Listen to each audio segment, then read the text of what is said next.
Hello, welcome to the history of bodyboarding. I've just put together some historical stuff here, and I thought maybe since we're all self-isolating right now, you might want to just get in some chit chat about it.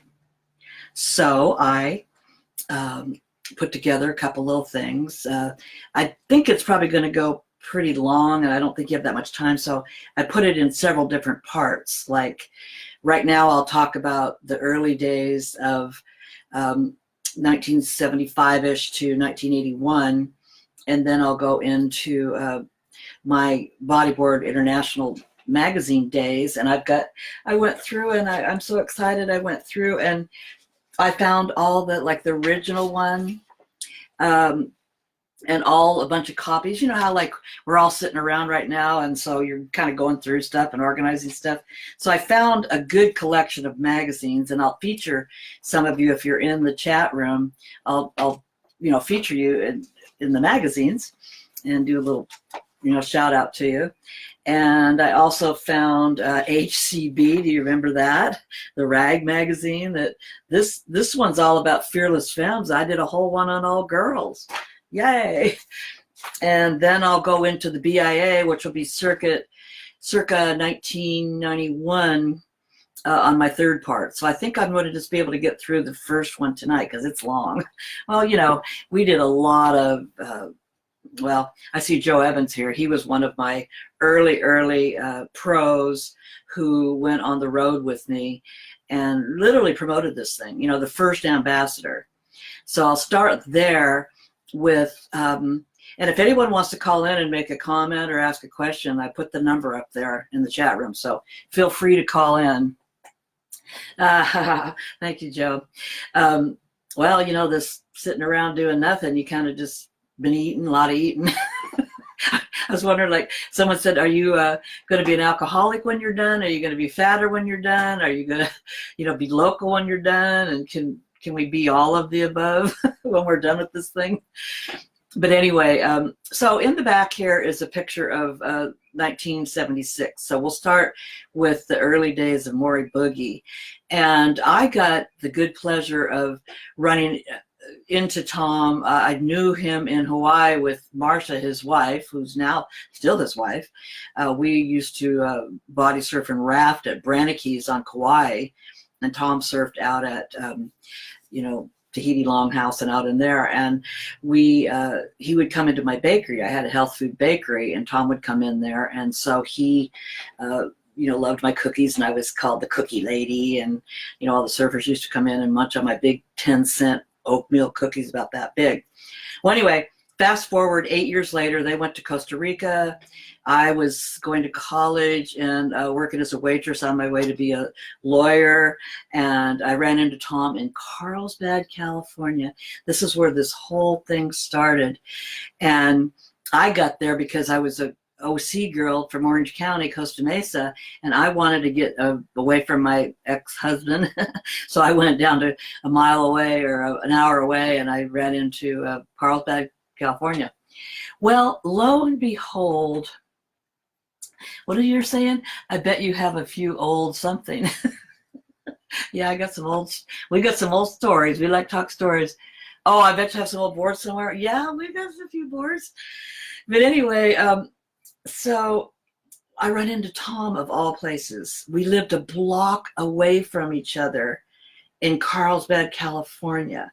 Now, I don't know if you guys believe in the divine or, serendipitous moments or whatever it is, but what was the chances of Tom Morey, the inventor, for those of you that are young and are going to watch this later, the inventor of the boogie board, lived a block away from me. And here I'd moved down from Orange County. Well, we reunited. He goes, what are you doing in Carlsbad? And I said, well, I'm taking some law classes, and I got a little 2-year-old boy, and they had a 2-year-old boy. And he goes, well, you need to come to work for me. I'm opening up a boogie shop over here in Carlsbad, to make boogie boards. I go, I can't do that. I got to finish these classes. But my sister, Debbie, we don't say too much about Debbie Caldwell, but Debbie Caldwell, probably the best shaper in the world, is my sister. And she went to work for Tom first, a couple months before me. Anyway, I go down to the plant, and you know what? If any of you want a dream job, go work what you love. And I loved the ocean. I lived on the beach. I'm got, real nice skin these days because I spent my whole entire life on the beach. Anyway, what a dream job to work for a surf company, you might say. Even though we call it a bodyboarding company, to me, it was just all about the ocean. So I'm sitting there, all Tom wanted me to do was answer the phones.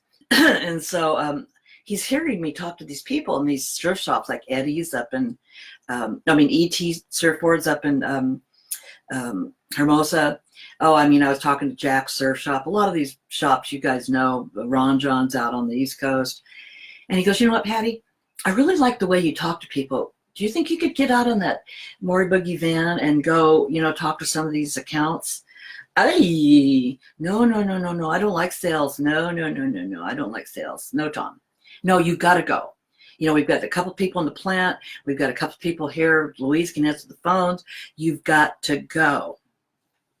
And so I went out on the boogie van up to these shops, and I was scared. I was so afraid. I didn't know even how to open my mouth to talk. Remember, this is something new. Sales is new to me.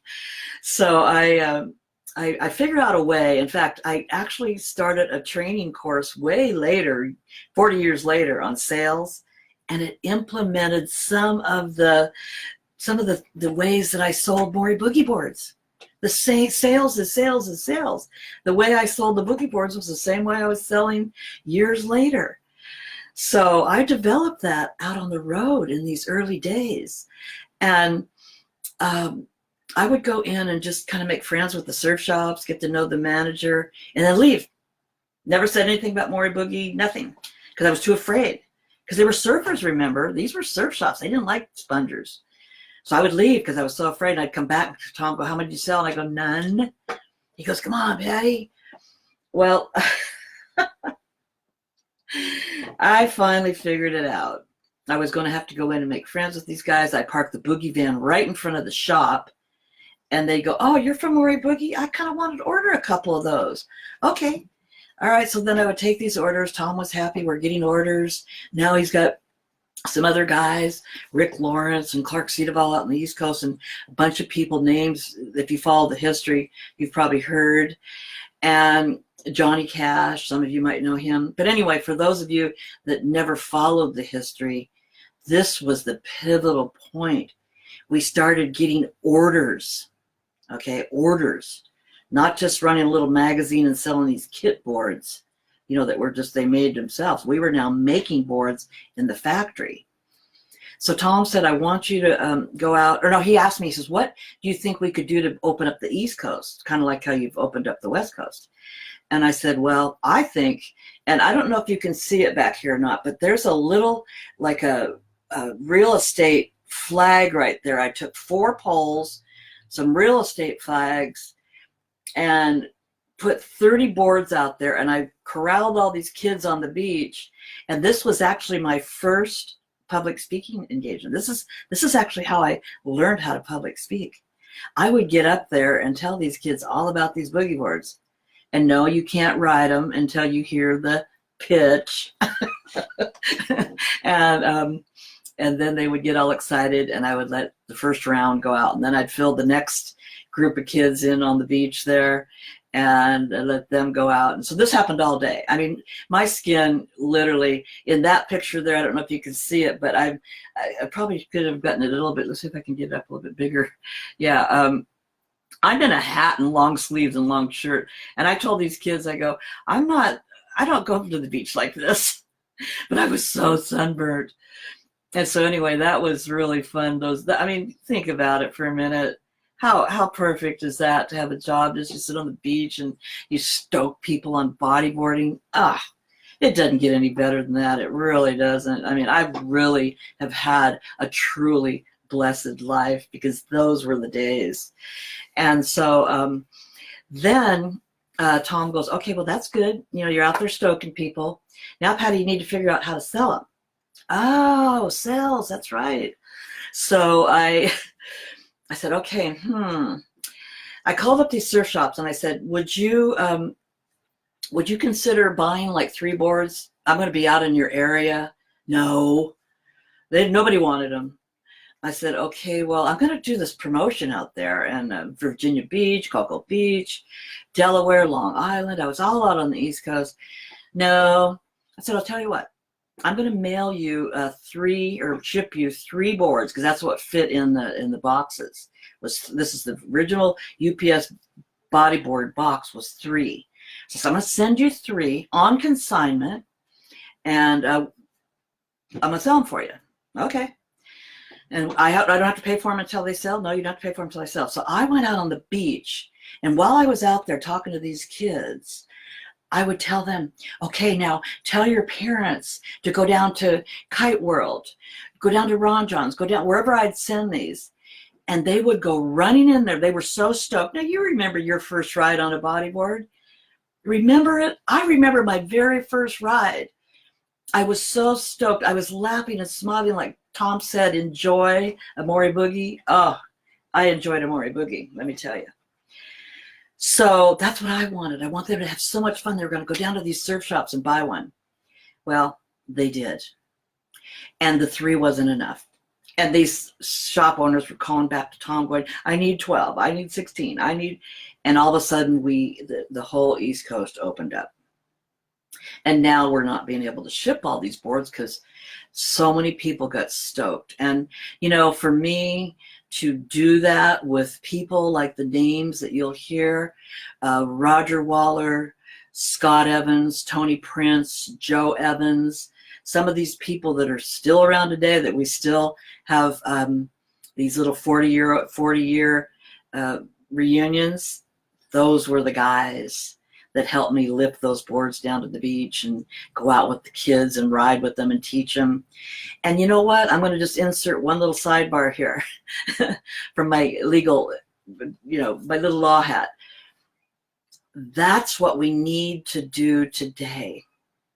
You know, you see all these pro events and all this stuff and the industry kind of twiddling, diminishing off. We need to go back and stoke those kids. Look at those kids. They were listening intently there, listening to every word I said. They wanted to know. These kids still want to know. There's young kids that we have to stoke. Now, that's where we're at. That's where we have to go today. So, I mean, that's a little history of just my first initial getting started. And like I said, type in a question, or if I missed anything, or if there's a part of that era that, I missed, let me know. But I'm going to go down here now to about 1977. And we had, now we're sitting, there's a picture of Tom Morey there.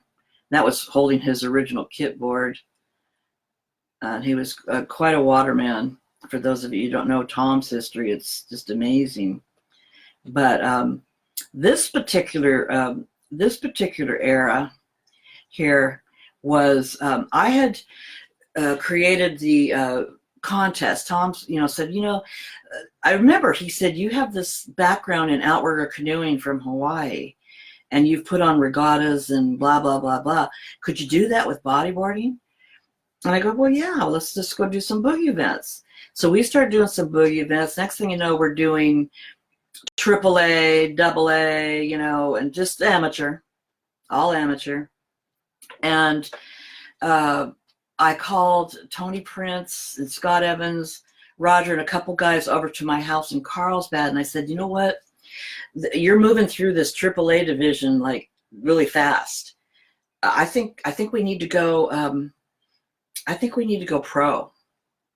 So if you hear anyone saying I was the first pro or pro, nope.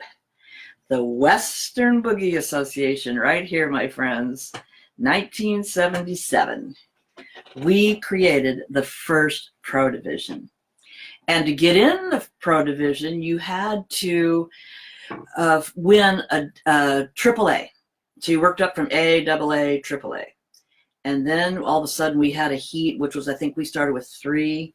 And I think if Roger or Scott or anyone chimes in on this, we can find out who won that first event. I think it was Roger Waller. The story goes, this story in the 20th issue of Bodyboarding magazine, this story, Spreading the Fire, was my whole, trip around the United States doing all the events and everything. And I believe this story has the first winner. And so I will type that in later as I read it. But that was called the Patti Serrano Trail, 1977 to 1981. That's kind of like what we're talking about right now. If you have any questions, be sure and type them in. So the WBA, Western Boogie Association, can you imagine? It wasn't even Western Boogie Board Association. It was the Western Boogie. I look back on it now. Well, Scott had this picture there. That's Scott's actual membership card. He sent that to me so I could see what it looked like. And there it was, Western Boogie Association, 1977, where he lived in Carlsbad, and executive officer Patti Serrano. So we got it going. And I'm not saying this in any kind of bragging way, but to think about it for just a moment, to be on the threshold of something really big. Do you have any idea at 74 years old how that feels to me? To go back, almost 50 years and relive all this? It was the most amazing time. The early days of what we know bodyboarding now was one of the most amazing times. It was almost like a cult. Because I remember the first event that I had up in El Porto in Manhattan Beach. I don't know how those people got there. We didn't have social media. Word got out in the South Bay area, Redondo Beach, Hermosa Beach, El Porto, Manhattan, that this lady was coming down with some boogie board t-shirts, and all these kids showed up, and I'm like, I don't know how that happened. But it was like, looking back on it, when I look at those videos, it was like a cult. I mean, these people were hardcore. And, we went right up against the surfers. They did not like the idea that there were some spongers, boogie boarders, whatever, boogie boarders entering the water. Now, I don't know if you have that stigma today, but that's what we were dealing with back in the 70s. Let me just keep scrolling here. Okay, so this was a fun one. At one point during my Morey Boogie career, I wish I would come in. I got too much light coming in. That's the Morey Boogie Haleiwa contest. December 18th, 1977. Were you there? I know there's some people that can claim they were there. Well, Tom had asked me, Tom, wait. No, we got to go. This was after this one. I got a good memory on this stuff. This was after this one. This one was sponsored by Tom Morey and Company. Tom actually went to this, and Tom wasn't really big on contests. For him to ask me to put on events was very strange, because he had put on a couple surfing events, but he had never really was sure about putting on these boogie board events. And I remember going over to Hawaii. Now, those of you that are listening in from Hawaii probably can't comprehend this, but it was like an invasion, because we were now hitting the lineup. And, the Hawaiians are very particular, and they've got their I mean, I'm sure it's in your area too, where you bodyboard, but, in Hawaii, it was a little bit different. So we went out, and we decided to have it at Haleiwa. And it really was a good event. And that's the entry form from the Haleiwa event. And so that was really, really fun. Now, as the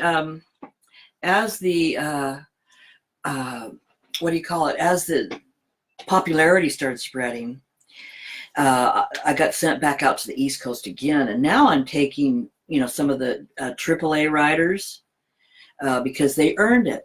You know, ones that earned it. If you won an event, you earned a trip to the East Coast with me. And so you saw a lot of these guys that are the pioneers today were part of this group that would travel. So there's a stack of boards there. Now we're talking about the 132 BEs, 133s, you know, that BE that you see on it. That was a stamp that we could tell what year we were out of, because Tom was a Baha'i, and the first ones were 132 BE of the Baha'i era. BE stands for Baha'i era, which is the religion that he follows.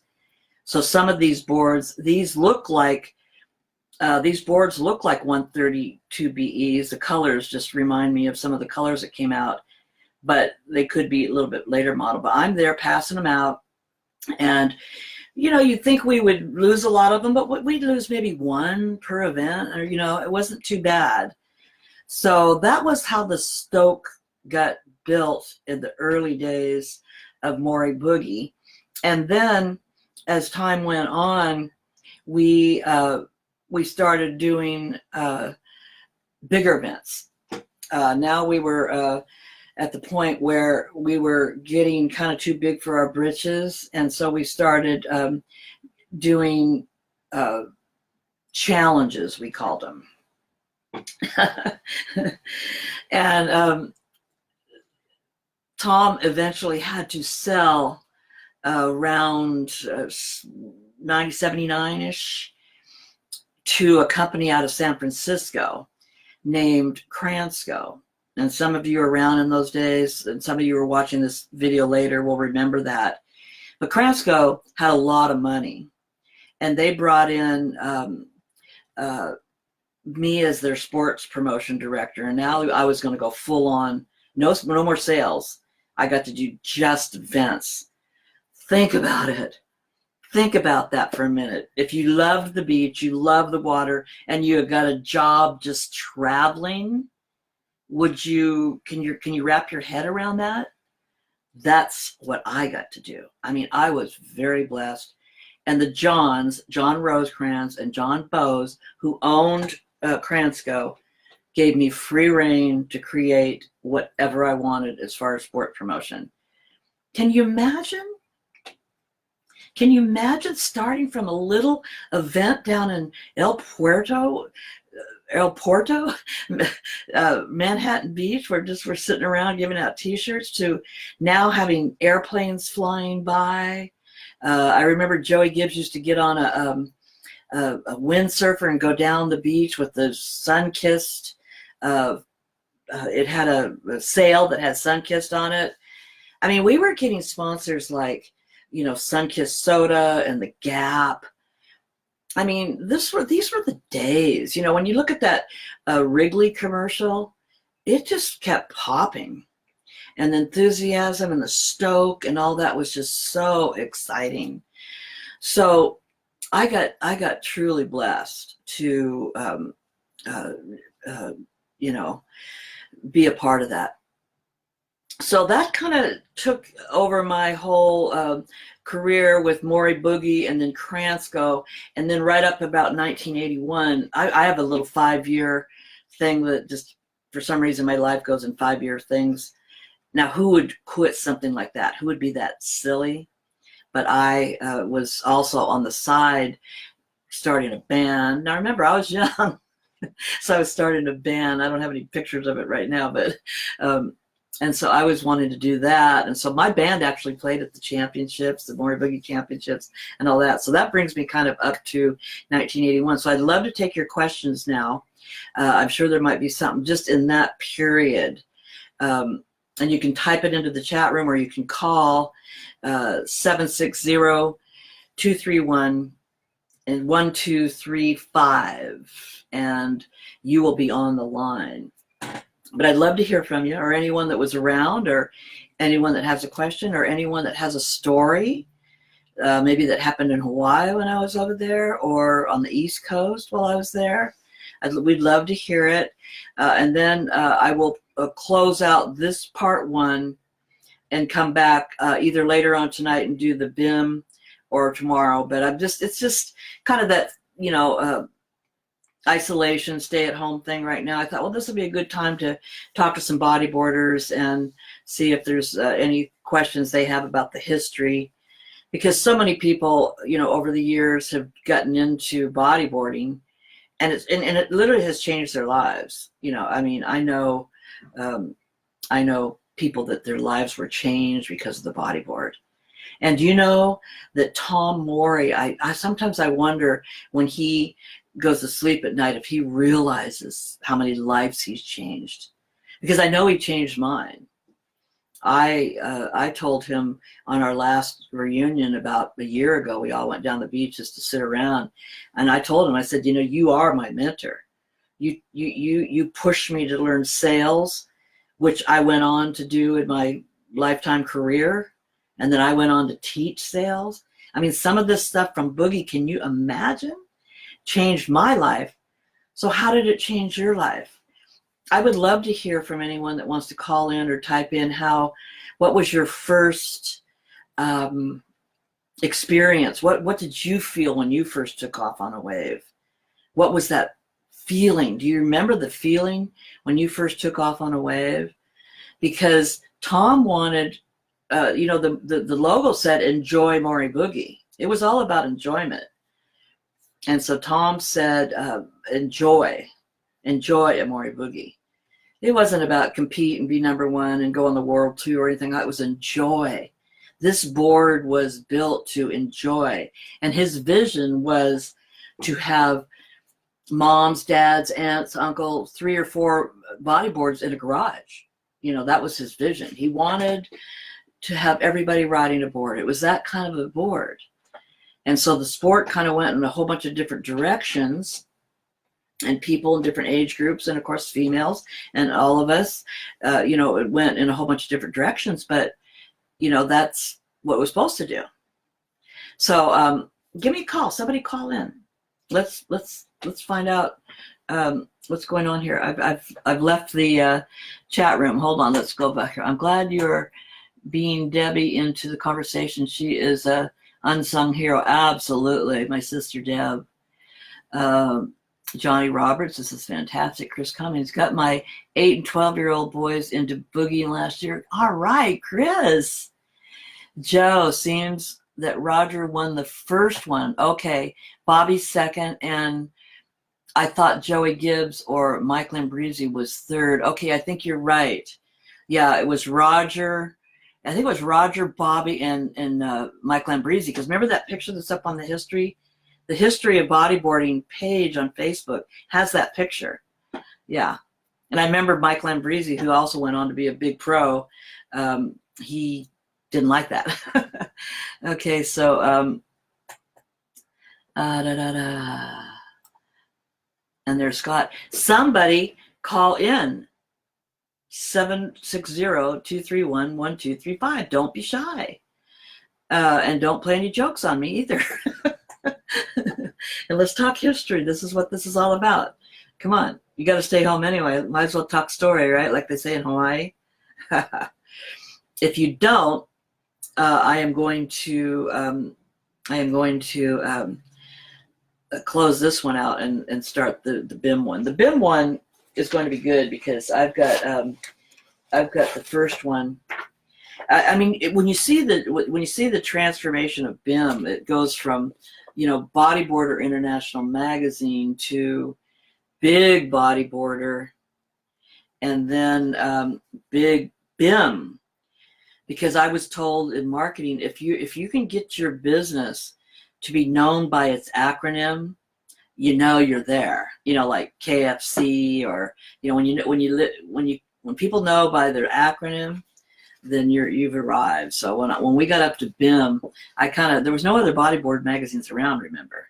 Riptide came out a little bit later out of Australia. But okay, who wants to talk story with me? Does anybody have a good story? Because I've got story after story of history, but I'm really kind of sick of hearing my voice. So somebody please give us a call. I mean, usually, like, I'm the first one calling some show that says call in. But then I'm a chatty Patti too. So, so we're going to go over the magazine and highlight some of the stories in there, and then we're going to go over HCB. Some of you will remember that. That's Hardcore Bodyboarder. It was a magazine that I created that I could literally print for pennies. It was made out of newspaper, and the actual original reason was to insert it inside of BIM so it would thicken up the magazine, but I wouldn't have to pay for glossy stock. This is an insider story here. We wanted to get the magazine up to about 48 pages, and then it was $1.95. We wanted it to feel substantial, so we would insert these little HCBs in there and actually, bind them into the magazine, and then you could pull them out. But they were all stories about people that didn't compete. If you competed, you probably were not in this magazine. This was hardcore. This was hardcore bodyboarding, and they were just pictures that people sent in, and just the graphics weren't that great. It was rough. It was a rag mag, All right, so who wants to type in a question? Can somebody type in any kind of history question? Jordan, can't wait to hear the BIM stuff. You killed it on exposing the Santa Barbara All-Star crew. Oh yeah, that's one of the ones I wanted to do with the All-Stars. When I'm, that's one of the, I found the picture of the All-Stars in the magazine. So, yeah, but I wanted to start a separate call for BIM because I want to take them and go do something with them afterwards. But I just want to make sure I covered enough of the history and that you got enough knowledge of what was going on in those early days, because a lot of people don't know, how this whole thing got started. And I kind of feel so honored to be there and be a part of it. I mean, how much better can it be? I mean, particularly when you see how, what do you call it? So into it. I mean, like even Jordan has his quiver's got about 800 bores. I mean, there are people really into it. And to see how many people are into it, and to know that it was just this little, spot here on the beach where we just how did it go from that, where we just let these people ride them? Try it out. See how we stoked them out. How did it go from that to God, to me, it's like almost like this coronavirus, it just starts so little and then all of a sudden it's like, bam, it's all over the world. How's that happen? Well, I know that with the boogie board, it was a word of mouth. I mean, people were talking about it. It's kind of like the hula hoop. Everybody started doing the hula hoop, and then the frisbee got really big. But anyway, I'd just like to take one call or answer one question. Could somebody just type something in?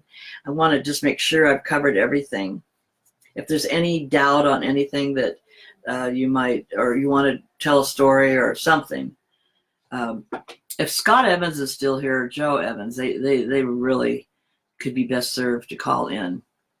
Oh, okay. Looks like Joe had to leave. Okay. All right. But did I cover everything? Do you think I covered everything that I can remember from those days? I think I did. All right. Okay. So if you feel like you want to talk about BIM, I'm going to go ahead and close this one out and start a new live one. And so just, fall off, and then I'll come back with the new live one because I want to title that one Part 2, the BIM era. Okay? So I hope I answered all your questions. It was great seeing so many familiar faces here. And I hope those of you that are watching it later will, learn something about what we did in those days and everything. Yeah, get your body on a boogie. Oh yeah, do you remember that? We went out to the East Coast and did a put your body on a boogie event, and there's airplanes flying by with, flags and all that. It was great. So I'm going to I'm going to sign off, and I will be coming right back with a part 2 of the BIM years and what we did with BIM and why we did BIM and what happened, why was BIM started, and blah, blah, blah, blah, blah. Okay, so thank you so much, and I'll see you in just a few minutes.